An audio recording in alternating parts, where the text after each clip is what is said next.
आज आम चीन सभ्यतार 2-3 मार्क आलोचना करबा। प्रथम क्वेश्चन अच्छी चीन सभ्यतार भौगोलिक अवस्थिति किपरि थिला।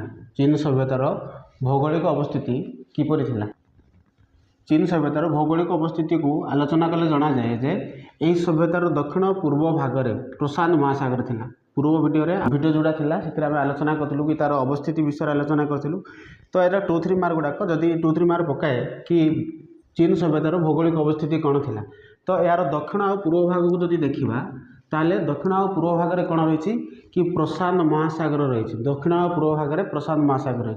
ठीक सेमती यार पश्चिम विस्तीर्ण तिब्बत मालभूमि, पश्चिम में तिब्बत मालभूमि अच्छी और यार उत्तर पश्चिम सिएन शान पर्वत और अल्ताई पर्वत रही।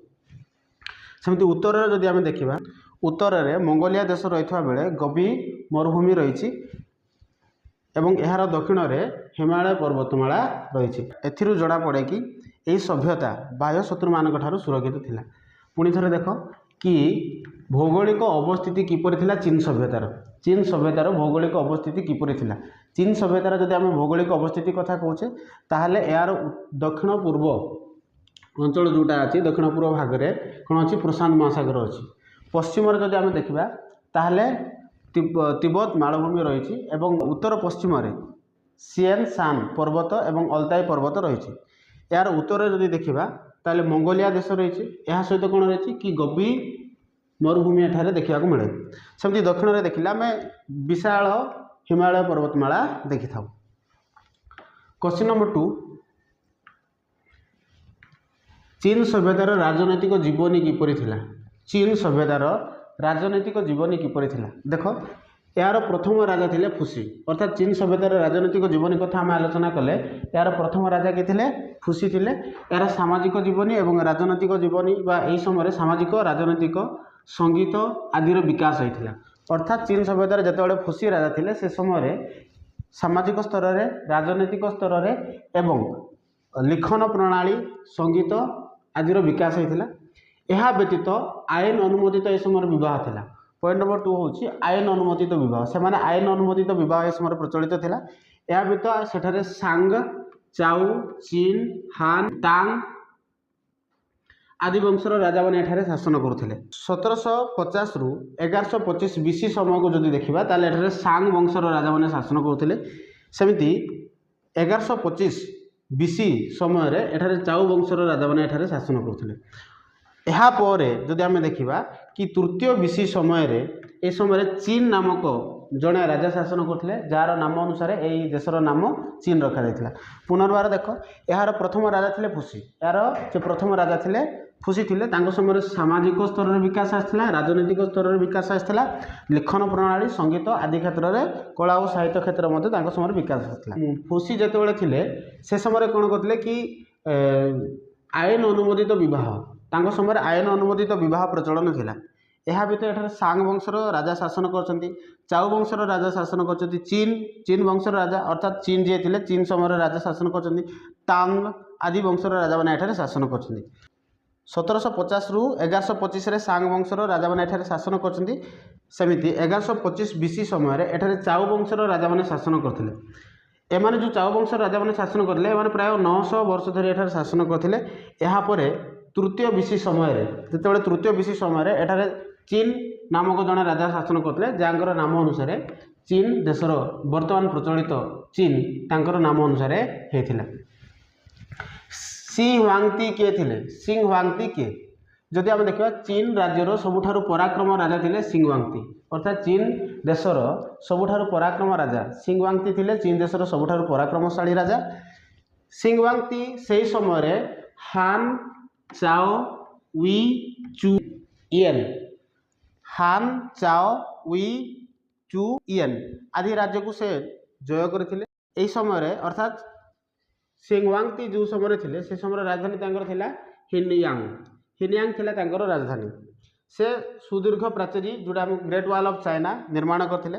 विशेषकर हुण वंशर राजा मानक कबलरू से निजर देश को रक्षा करने से कौन कहते कि ग्रेट वॉल ऑफ चाइना निर्माण करते। देखो सिंह हुआंगती किए? सिंह हुआंगती कथा जब आम आलोचना करवा तो सिंह हुआंगती चीन जड़े पराक्रमशाली राजा थे।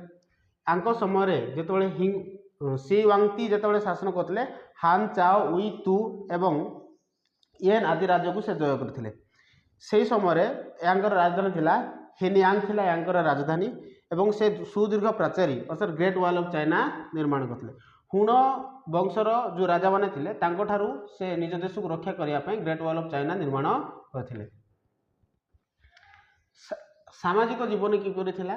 ଚୀନ ସଭ୍ୟତାର ସାମାଜିକ ଜୀବନୀ କିପରି ଥିଲା? ଚୀନ ସଭ୍ୟତାର ଆମେ ଯଦି ସାମାଜିକ ଜୀବନୀ କଥା ଆଲୋଚନା କରିବା ତ ଏ ସମୟରେ ବହୁତ ଉନ୍ନତି ଥିଲା ଏମାନଙ୍କର ସାମାଜିକ ଜୀବନୀ।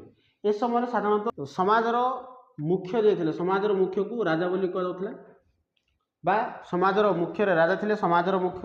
ଏହାପରେ ସାମନ୍ତ ରାଜାମାନେ ଥିଲେ ଏବଂ ପୁରୋହିତମାନେ ଥିଲେ। ଏମାନଙ୍କର ଜୀବନ ବହୁତ ବିଳାସିତ ଜୀବନ ଥିଲା। ଏହାପରେ ଥିଲେ ବଣିକ ଗୋଷ୍ଠୀ ଯେଉଁମାନେ କି ବ୍ୟବସାୟ ବାଣିଜ୍ୟ କରି ନିଜର ଦେଶକୁ ସମୃଦ୍ଧି କରୁଥିଲେ। ସବୁଠାରୁ ନିମ୍ନରେ ଥିଲେ କ୍ରୀତଦାସମାନେ। ସବୁଠାରୁ ନିମ୍ନରେ କ୍ରୀତଦାସମାନେ ଥିଲେ। ଏହି ସମୟରେ ପରିବାରର ମୁଖ୍ୟ ଥିଲେ ପିତା। ସେ ନିଜର ପୁତ୍ରମାନଙ୍କର ଅତ୍ୟନ୍ତ ପ୍ରେମ କରୁଥିଲେ ଏବଂ ନିଜର ପୁତ୍ରମାନଙ୍କର ଭବିଷ୍ୟତ ପାଇଁ ସେ ଅଧିକ ଗୁରୁତ୍ୱ ଦେଉଥିଲେ। ଦେଖ ସାମାଜିକ ଜୀବନୀ କେମିତି ଥିଲା? ସାମାଜିକ ଜୀବନୀ ଥିଲେ ସମାଜର ଏହି ସମୟରେ ସାମାଜିକ ଜୀବନୀ ବହୁତ ଉନ୍ନତି ଥିଲା ଆଙ୍କ ସମୟରେ। ସେ ସମୟରେ ସମାଜର ମୁଖ୍ୟକୁ ରାଜା ବୋଲି କୁହାଯାଉଥିଲା। ରାଜାଙ୍କ ପରେ ସାମନ୍ତ ରାଜାମାନେ ଥିଲେ ଏବଂ ପୁରୋହିତମାନେ ଥିଲେ। ଏମାନଙ୍କ ଜୀବନ ବହୁତ ବିଳାସିତ ଥିଲା। ତାପରେ ସେ କହୁଛି ଏହି ସମୟରେ ବଣିକ ଗୋଷ୍ଠୀ ଥିଲେ ଯେଉଁମାନେ କ'ଣ କରୁଥିଲେ ବେପାର ବାଣିଜ୍ୟ କରି ନିଜର ଦେଶକୁ ସମୃଦ୍ଧ କରିବାରେ ସାହାଯ୍ୟ କରୁଥିଲେ ଏବଂ ସବୁଠାରୁ ନିଚରେ ଥିଲେ କ୍ରୀତଦାସମାନେ।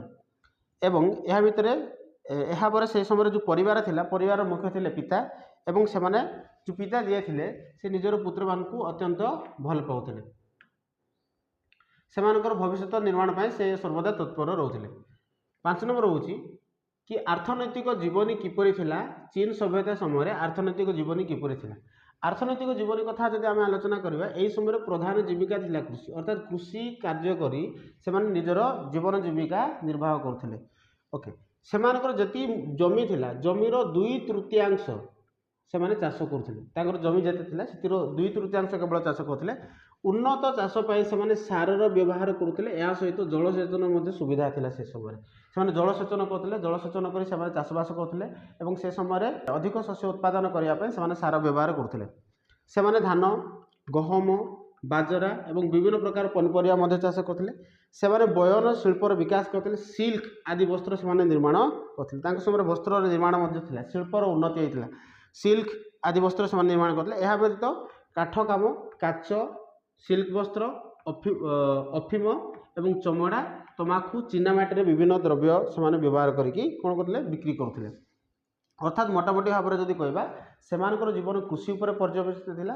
ସେମାନେ କୃଷିକୁ ଅଧିକ ପ୍ରାଧାନ୍ୟ ଦେଉଥିଲେ। ପ୍ରଧାନ ଜୀବିକା ଥିଲା ସେମାନଙ୍କର କୃଷି। କୃଷି ବ୍ୟତୀତ ସେମାନେ ଯେତିକି ତାଙ୍କର ଯେଉଁ ଭୂମି ଥିଲା ଚାଷ ଜମି ଥିଲା ସେଥିରୁ 2/3 ଜମିରେ ସେମାନେ ଚାଷ କରୁଥିଲେ।